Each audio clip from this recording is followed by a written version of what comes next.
Eu trouxe ali como exemplo cultural daquilo que nós aprendemos acerca da escola clássica, aplicado ao tempo atual, uma reportagem do jornal O Globo acerca daquilo que foi chamado a Guerra de Lasers, e que ainda continua, ainda não é terminada esses conflitos, esse conflito entre Hong Kong e China, né? Que inclusive é antiguíssima, né? E hoje se desenvolve naquilo que tem se chamado Guerra de Lasers. De onde é que isso guarda muitas semelhanças com a escola clássica? Lembramos o panóptico de Jeremy Bentham, pan, tudo óptico ver, né? Uma pessoa vigia todo o ambiente prisional.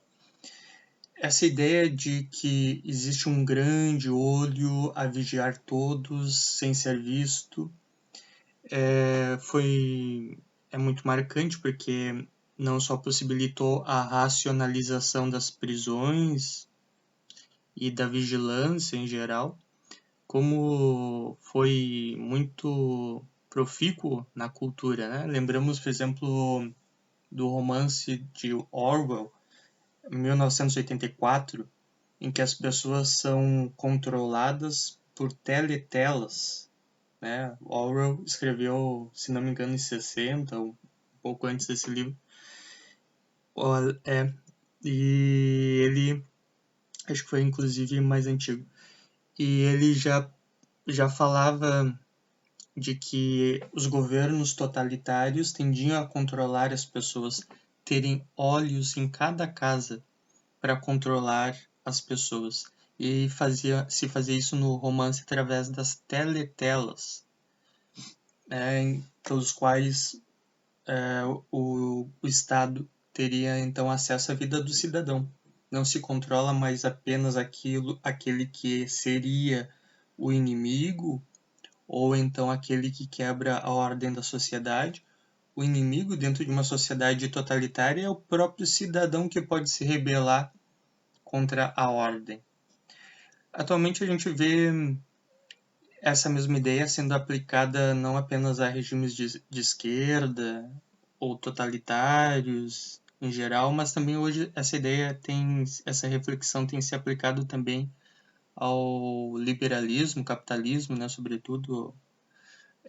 Há um seriado chamado Black Mirror, e nele há um capítulo muito interessante em que as pessoas são controladas, então, sem perceberem, sem verem, mas são controladas quase que por uma inteligência artificial, e tudo que elas fazem vale pontos.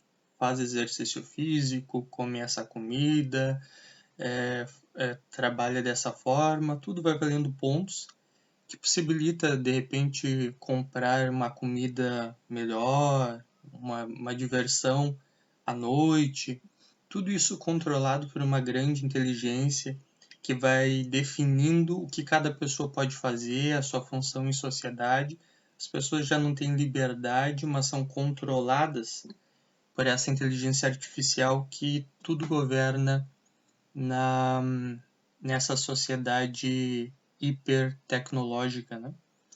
E agora a gente vê isso em Hong Kong, as pessoas, para não serem identificadas pelas câmeras que estão espalhadas pela cidade ou mesmo pelas câmeras policiais, usam pontos de laser para não serem vistas, usam guarda-chuvas para que seu rosto não seja visualizado, a sua identidade fique anônima e possam se manifestar como grupo, como pessoas sem medo de futuras retaliações.